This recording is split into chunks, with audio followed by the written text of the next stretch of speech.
단군은 호칭이 아니라 인명. 수년 전 중국은 동북공정이라는 팻말 아래 우리 고조선 역사와 심지어 고구려 역사까지 자기네 역사라고 주장하고 나왔던 사실이 있다.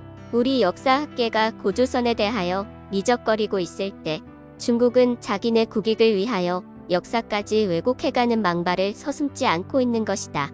어찌 중국뿐이랴? 일본은 2006년 국사 왜곡 교과서 논쟁을 촉발시켰었지 않은가? 하지만 우리 역사학계에서는 아직도 고조선 역사의 중심에 서 있는 단군을 실존 인물인가? 신화적 존재인가라는 논란에서 헤매고 있다. 애석하게도 지금까지의 통설은 이병도 교수의 설에 따라 단군을 신화적 존재로 보고 있다.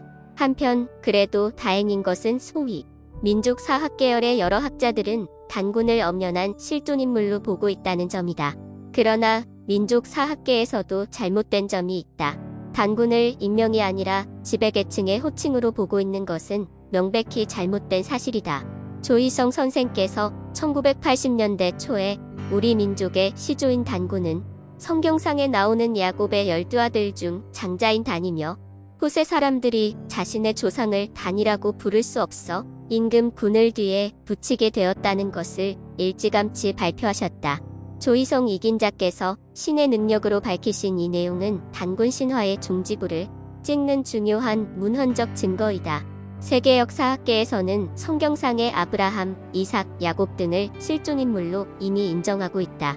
따라서 단군 성조가 성경상에 기록된 야곱의 아들이라면 실존인물임이 명백해지기 때문에 단군은 신화가 절대 될 수 없게 된다. 현 이스라엘 민족은 유럽인들과의 혼혈민족, 우리 민족이 이스라엘 백성으로서 단지파 자손이라면 현재 이스라엘 민족과 확연히 다른데 그것을 어떻게 증명할 수 있는가라고 반문할 수 있을 것이다.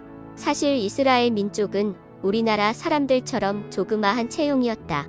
성경에 가나안을 정탐하러 간 이스라엘 사람들이 가나안 사람들을 보고 자신들은 메뚜기 같고 가나안 사람들은 장대같이 크다고 비유한 것을 보면 알 수 있다. 그러면 오늘날 유대인들은 왜 서구인들과 똑같은 체형을 갖게 되었을까? 이를 이해하려면 역사를 잠시 들여다봐야 된다.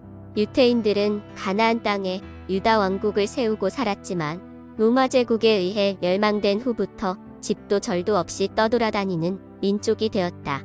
가나안 땅은 이집트, 아랍, 바빌론, 아시리아 등의 여러 나라의 지배를 받게 되어 유태인들은 계속 국가도 없이 떠돌아다니면서 당시에 천한 직업을 갖게 되었고 주변 민족들은 좋지 않을 일, 전염병, 흉년 등이 일어나면 유태인 때문이라며 학살하는 등 유태인은 주변 민족들에게 핍박과 학대를 받았던 것이다. 그러다 보니 자연히 자신들의 핏줄을 숨기기 위하여 그들은 다른 민족과 혼인을 하게 되었고 그 결과 오늘날 유럽인들과 같은 체형의 혼혈민족이 되었던 것이다. 현대에 들어 1, 2차 세계대전 당시 히틀러, 무솔리니 등에 의해 유대인 수백만 명이 학살되었던 것을 잘 상기해보면 이스라엘 백성들이 이방 민족들과 결혼해야만 살 수 있음을 이해할 수 있을 것이다.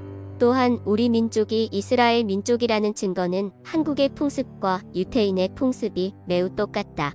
대동강변에서 출토된 와당속 히브리어의 비밀을 밝힘으로써 한민족의 뿌리 역사가 세상에 공개되고 있는 것이다.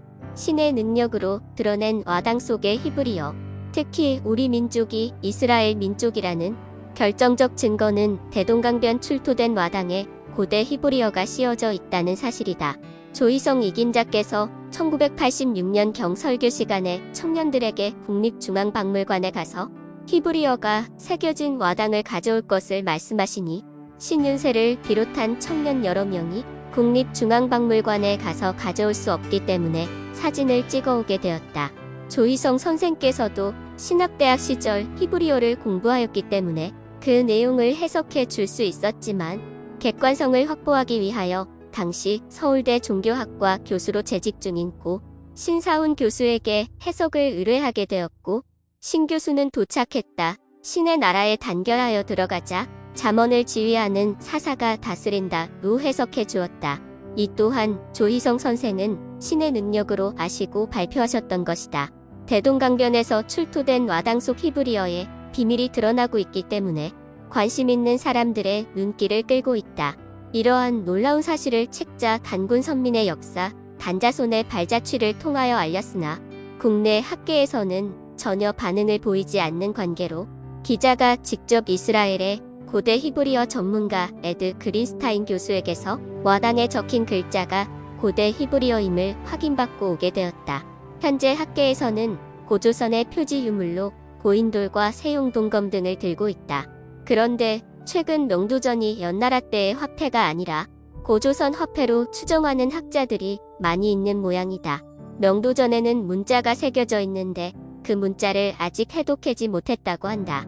만일 그 문자가 히브리어임이 드러난다면 우리 민족이 단지파 자손임을 확증해주는 또 다른 결정적 증거가 될 것이다.